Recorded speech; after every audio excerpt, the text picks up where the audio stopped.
Kini ang Atraka Balita 943. Bisita ang tulo ka bus ni Inday Sara Duterte Carpio kagapong adlaw Domingo Nobyembre 7 ning tuiga. Niabot mga ang tulo ka bus nga adunay hulagway ni Inday Sara. Mga alas 3:30 ang tak na sapon nga o kini giparking atubangan sa Silliman University. Nga kini gisugat sa mga suporte sa dakbayan sa Dumaguete. Wala laing kandidato ang anaa sakay sa bus gawas lang sa mitagbo. Ang slate nila nga mayoral candidate sa lungsod sa Santander, Cebu nga si Mary Ann Asinya. Sumala pa niya nga gikan sila ga lungsod sa Santander o mitabok sila siyudad Dumaguete.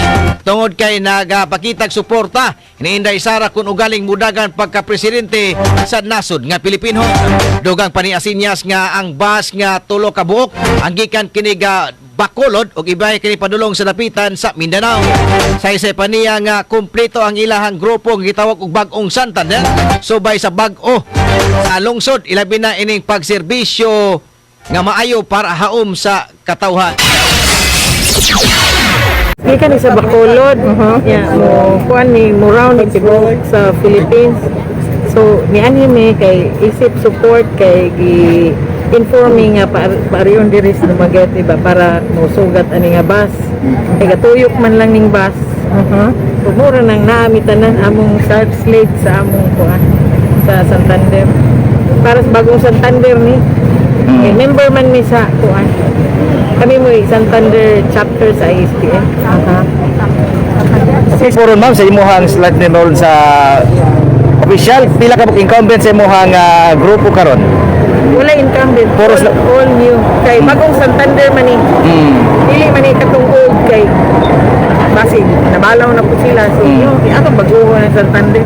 Kasi sabi mo Kat ninyo ma'am nga kinahanglan mabaguhon ninyo ang Santander ngano man kinahanglan jud baguhon. Silver nga wala man guig kana ilang administration from more than 2 decades wala guig kausaban. Maybe it's time nga mabago na po kay grabing corruption. Mura na yun. Daghan angay nga baguhon pero as akong naobserbahan nga ang Santander dili patas ang serbisyo. Kung ilang una nga ilang ipito ng tao ba sa panginabuhi. So like for example usa ka tao wala ni suporta nila kana mga ayuda nga gikan like UCT usa ng mga SAC mga kuan dili ko na maserbisyo nila kaila man personal muna Santander. Kini ang Atraka Balita 943. Gani ni nakapakita sa umaabot nga alkalde nga hugot ang ilahang suporta ni Inday Sara.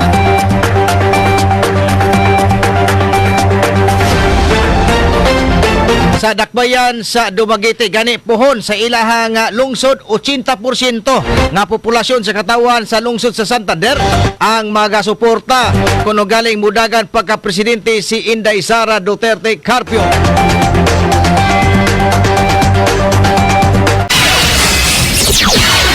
Sa nakita nimo nga hugot suporta ni Inday Sara diri ingon ani ba po sa inyo ang Santander po? Ingon ani daghan ni kayo 80% sa population amo ikapanghambog nga namo. Okay. Sa ginaingon ko na ulay basta dili na ko ka elaborate pa karon basta kaniya ra mi diri para ra pagsuporta ni Inday Sara mura. Kini ang Atraka Balita 943. Si mayoral candidate Mary Ann Asinya sa lungsod sa Santander, Cebu, ang nainabi kinis lokal nga tigwalida sa dakbayan sa Dumaguete. Lakip na usab ang Atraka Balita 943 News Team. Kini ang Atraka Balita 943. Ang matag katawhan adunay katungod mahibalo sa nagkadaiyang isyu man nasyonal o lokal. Balita nga importanteng masayran ni Juan de la Cruz. Prinsipyo, katungod o baruganan tintugan.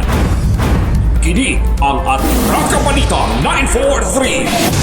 Atraka Balita 943. Programa ngang tungong og tuyo mao ang pagpahibalo sa katawhan. Atraka Balita 943. Serbisyo publikong wala ipinili. Atraka Balita 943. Rakabalita 943. Sa inyong mga radyo, Lunes hangtod Biyernes, alas 6:30 hangtod alas 8 sa buta, diri lamang sa pinakapatas nga sibiyahan 94.3 City Light FM at Rakabalita 943.